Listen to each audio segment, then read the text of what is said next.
வணக்கம் நட்பூக்களே, நிலா கிருஷி தமிழ் நாவல்ஸ் சேனலுக்கு உங்களை அன்புடன் வரவேற்கிறேன். கதையை பற்றின கருத்துக்களை கண்டிப்பாக தெரிவியுங்க. அண்ட் கதை பிடிச்சிருந்தா வழக்கம் போல் please like, share and subscribe. Okay, கதைக்குள்ளே போவோம். மோகத்தில் தத்தளிக்கும் நிலவே. அத்தியாயம் 30. அன்று இரவு நிரஞ்சன் வேலை முடிந்து அறைக்குள் நுழைந்த போது கயல்விழி ஆழ்ந்த உறக்கத்தில் இருந்தாள். அருகில் கிடந்த தலையணையை கட்டிக்கொண்டு உருக்களித்து படுத்திருந்த மனைவியை கண்டவுடன் காலையில் அவளை கோபமாக திட்டிவிட்டு சென்றது நினைவில் வந்து போக மனம் ஒரு மாதிரியாகிவிட்டது.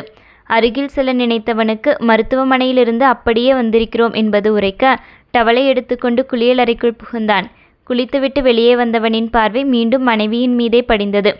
பாவம், ரொம்பவும் திட்டிட்டோம் எண்ணிக்கொண்டவனுக்கு கஷ்டமாக இருக்க நெருங்கி மனைவியை அருகே அமர்ந்தவன் குனிந்து நெற்றியில் மென்மையாக முத்தமிட்டான். சாரி பேபி, மாமா ரொம்பவும் திட்டிட்டேன். என்னவோ அவள் விழித்திருப்பதைப் போல மன்னிப்பு கேட்டவன் மீண்டும் இதழ் பதித்தான். இம்முறை நீண்ட கருவிழி கண்களில் ஈரமுத்தங்களின் சிலிர்ப்பும் மீசையின் குறுகுறுப்பும் அவளை உறக்கத்திலிருந்து மீட்டு வர கண்விழித்தவளுக்கு வெகு அருகே தெரிந்தது என்னவோ காதல் ததும்பிய கணவனின் முகம்தான். வந்துட்டீங்களா? சாரிடி பொம்மி, காலையில் ஏதோ டென்ஷன், அதில் தான் உன்னையும் திட்டிட்டேன். கணவனின் கோபம், மருத்துவமனையில் நடந்த போராட்டம் என காலையிலிருந்து ஏற்பட்ட மன உளைச்சலுக்கு பெரும் தீர்வாக இருந்தது கணவனின் மன்னிப்பு. கணவன் தன்னை வெறுக்கிறானோ? எல்லோரும் சொல்வதைப் போல் செக்ஸ் அவ்வளவு முக்கியமா? அதையும் இதையும் என ஏதேதோ எண்ணி குழம்பிக் கொண்டிருந்தவளுக்கு கணவனின் மன்னிப்பை கேட்டவுடன் உருகி போயிற்று.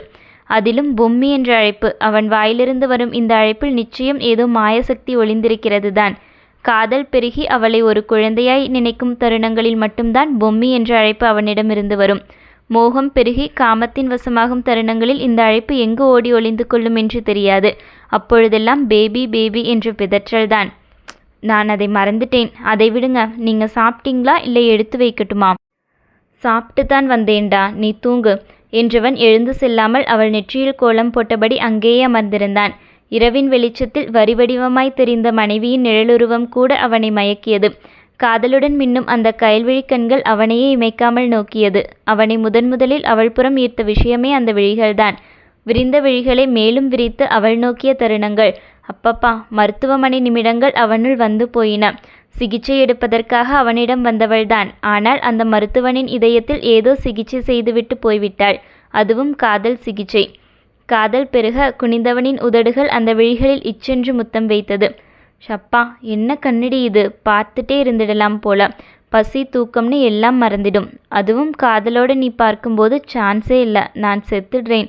இதோ இந்த பார்வையைத்தான் சொல்கிறேன். இப்படி பார்க்காதே baby, I am losing my control. நீ வேற இன்னும் டைம் வேணும்னு கேட்டிருக்க. பெருமூச்சு விட்டு கொண்டவனின் ஒரு கரம் இறங்கி அவள் இடையில் பதிந்து மேலும் தன்னோடு நகர்த்தியது. கணவனின் தவிப்பு அவளுக்குள் தடுமாற்றத்துடன் குற்ற உணர்வையும் விளைவிக்க விழி தாழ்ந்து இதழ் கடித்து கொண்டாள். அனன்யா கூறிய விஷயங்கள் அவள் மனதில் ஓடின. என்னதான் காதல் இருந்தாலும் கணவன் மனைவியுடைய உடல் நெருக்கத்துக்கு தாம்பத்தியம் ரொம்பவும் அவசியம். வார்த்தைகள் மீண்டும் மீண்டும் காதில் ஒலிக்க கணவனை தவிக்க வைக்கிறோமோ மனம் மருக ஆரம்பித்தது.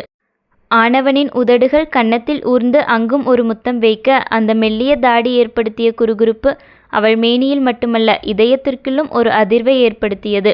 பேபி, நான் ஒன்று கேட்கட்டுமா? மோகத்துடன் அவளையே நோக்கி அவனது கண்களை கண்டவள் பேச மறந்தாள். இன்னும் எதுக்கு பேபி டைம் வேணும்? எல்லாத்தையும் நான் பார்த்துக்கிறேன். என்னை நம்பி உன்னை கொடுக்க மாட்டியா? பெரும் ஏக்கத்துடன் வந்து விழுந்த கணவனின் கேள்விக்கு அவள் என்ன பதில் சொல்வதாம்? கடவுளே! மனம் அரற்ற ஆரம்பிக்க இதயம் முழுவதும் வலி ஊசியாய் பரவியது. அவன் கேட்பதை கொடுக்க அவளால் இந்த ஜென்மத்தில் முடியவே முடியாது. மனம் முழுவதும் பயம், பயம் மட்டுமே. ஒருவேளை தன்னிலையை அவனிடம் விளக்கியிருந்தால் கூட அவன் ஏதாவது வழி கண்டிருந்திருப்பான். இவளோ கணவனிடமும் தன் நிலையை மறைத்து உரிய சிகிச்சை எடுத்துக்கொள்ளவும் மறுத்து என அவள் வாழ்க்கையோடு சேர்த்து தன்னவனின் வாழ்க்கையையும் கேள்விக்குறியாக்க துணிந்து விட்டாள். விழிகளின் அலைப்புறுதலை வைத்தே மனைவியின் மறுப்பை தெரிந்து கொண்டான் அந்த காதல் கணவன். சும்மா கேட்டேன். ரொம்ப ஸ்ட்ரெஸ் பண்ணிக்காதேம்மா, ரிலாக்ஸ். நமக்கு இன்னும் நாள் நீண்டு கிடக்குது. பொறுமையாக லைஃபை ஸ்டார்ட் பண்ணிக்கலாம். மென்மையாய் புன்னகைத்தவன் அதைவிட மென்மையாய் அவள் நெற்றியில் முத்தம் பதித்து விலகினான். விழிகளை விட்டு மீறிய கண்ணீரை இதழ்களை அழுந்த கடித்து அடக்கினாள் கயல்விழி. கணவனின் தவிப்பு, ஏக்கம் என அனைத்தும் புரிகிறது. இருந்தும் அதை தீர்க்க முடியாத, கையாலாகாத தன்னிலை, அதை அவள் அறவே வெறுத்தாள். இவருடைய காதலுக்கு என்னுடைய பதில்தான் என்ன? இப்போ கூட என் மனசு வருத்தப்படக்கூடாதுன்னு விலகி போறாரு. இவரிடத்துல இந்நேரம் வேற யாரா இருந்திருந்தாலும் என் உணர்வுகளுக்கு மதிப்பு கொடுத்திருக்க மாட்டாங்க. எப்பவோ என் உணர்வுகள் காலடியில் போட்டு நசுக்கப்பட்டிருக்கும். நான் என்ன செய்தாலும் காதலை மட்டுமே கொற்ற இவருக்கு நான் தர்றது என்னவோ வேதனை மட்டும்தான். அருகில் படித்தவன் அயர்வில் உறங்கிவிட்டான். விடிய விடிய அழுகையில் கரைந்தவள் விடியும் தருவாயில் ஒரு முடிவெடுத்திருந்தாள். உங்களுக்கும் எந்த விதத்திலேயும் நான் தகுதியானவள் இல்ல ரஞ்சன். உங்களை கொள்ளை கொள்ளையா காதலிக்கிறேன். என் காதல ஒரு குறையும் நான் வைக்கல. இருந்தாலும் என்னால் உங்களோட இந்த கட்டில்ல ஒரு மனைவியா நடந்துக்க முடியாது ரஞ்சன். ட்ரீட்மெண்ட் அது இதுன்னு அனன்யா அக்கா என்னென்னமோ சொல்கிறாங்க. பட் அதில் எல்லாம் எனக்கு நம்பிக்கை இல்லை. என் மனசு எனக்குத்தானே தெரியும். என்னால் செக்ஸ் அப்படிங்கிற விஷயத்தை இயல்பாக எடுத்துகிட்டு கடந்து போக முடியும்னு தோணலை. I am sorry Ranjan. நாம் பிரியறது தான் சரி. நான் உங்களுக்கு வேண்டாம் ரஞ்சன். நான் வேண்டாம். உறங்கும் கணவனின் முகம் பார்த்து கண்ணீர் விட்டு அழுதவள் நடுங்கும் இதழ்களால் அவன் நெற்றியில் முத்தம் வைத்தாள். முட்டாள் பெண். காதலிக்கிறேன் என்று உருகுபவள் அந்த காதலுக்காக தன்னவனுக்காக என்று ஒரு அடி எடுத்து வைத்திருக்க வேண்டும். அதை விட்டுவிட்டு அவனை பிரிவதுதான் சரி என்று மிக தவறான ஒரு வழியை தேர்ந்தெடுத்து விட்டாள். அவள் இல்லாத ஒரு வாழ்க்கை அவனுக்கு உண்டா? அதை அவள் எண்ணி பார்த்திருக்க வேண்டும். அவனது காதல் இதயத்தை சுக்குநூறாய் உடைத்து போடும் ஒரு முடிவை எடுத்து அவன் வாழ்க்கையோடு சேர்த்து அவள் வாழ்க்கையும் நிர்மூலமாக்கப் போகிறாள் அந்த பேதை. அவளை சொல்லியும் குற்றமில்லை.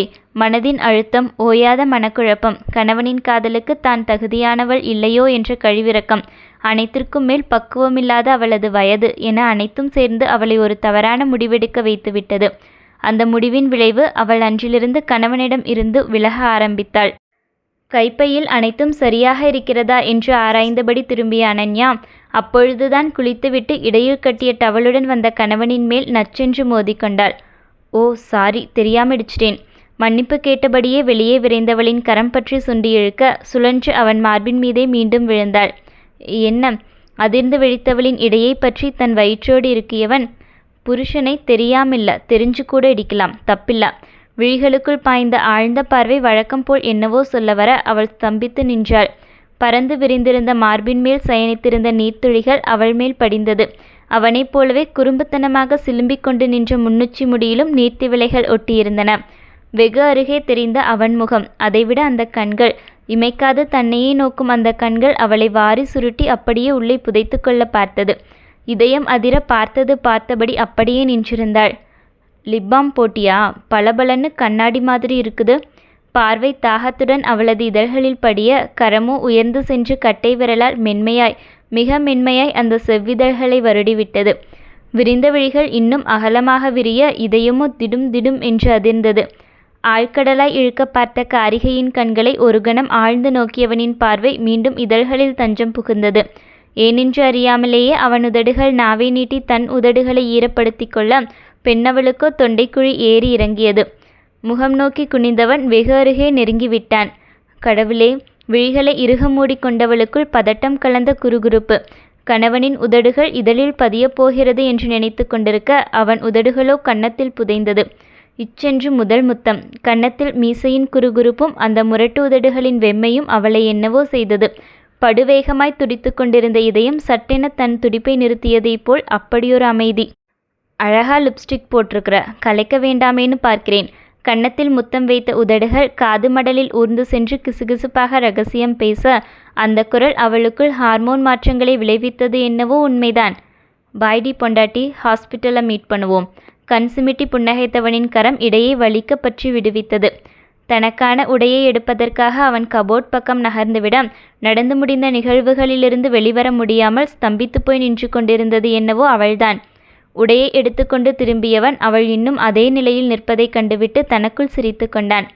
ரொம்பவும் பயமுறுத்திட்டோமோ? யோசித்த மனதை இன்னொரு மனம் அடக்கியது. இருக்கட்டும், இப்படி நெருங்கினால்தான் நான் அவளுடைய புருஷன்கிறது ஞாபகத்தில் இருக்கும். லேசா இடிச்சதுக்கு சாரி கேட்கிறான் எண்ணிக்கொண்டவன் வெளியே ஒன்றும் அறியாதவனைப் போல் அவளை அழைத்தான். நீ கிளம்பலையா? இன்னும் இதே பொசிஷனில் தான் இருக்கிறையா? கணவனின் கேலிக்குரலில் தன்னை மீட்டு கொண்டவள் நிமிர்ந்து அவனை பார்க்க அவனோ அவளுக்கு முன்னாலேயே உடைகளை மாற்ற ஆரம்பித்தான். ஆத்தி! பதறிப்போய் திரும்பி நின்றவளின் மேனி தடுமாறியது. புருஷன்தானே, பார்க்கலாம், தப்பில்லை. சிரித்தபடி அவன் கூற, இங்கேயே நின்னா தப்பில்லைன்னு இவன் எல்லாத்தையுமே காண்பிச்சிடுவான். அடியே அனன்யா, வெளியே ஓடிடுடி. மனசாட்சி குரல் கொடுக்க கீழே விழுந்து கிடந்த கைப்பையை கூட எடுக்காமல் ஓடிவிட்டாள். ஏ ஹேண்ட்பேக்! அவன் கத்தியது அவள் காதில் விழவில்லை. தலையை ஆட்டி சிரித்து கொண்டவனுக்குள் உற்சாகம் பொங்கியது. நாட்கள் நகர ஆரம்பித்திருந்தன. ஒரு ஜோடி மெல்ல மெல்ல நெருங்க ஆரம்பிக்க, இன்னொரு ஜோடியோ மனம் நிறைய காதல் இருந்தாலும் எடுத்த தவறான முடிவால் மெல்ல மெல்ல விலக ஆரம்பித்தது. கணவன் தன்னை வெறுக்க வேண்டும் என்பதற்காக வலிய சென்று சண்டையிட ஆரம்பித்தாள் கயல்விழி. ஒன்றும் இல்லாத சிறு சிறு விஷயங்களை கூட அவள் ஊதி ஊதி பெரிதுபடுத்த, கணவன் மனைவிக்குள் சண்டை சச்சரவுகள் எழ ஆரம்பித்தன. முடிந்தவரை பொறுமையாக போய்விடும் நிரஞ்சன் கூட அன்று ஏதோ கோபத்தில் திருப்பி கத்திவிட்டு வந்துவிட்டான். தொடரும்.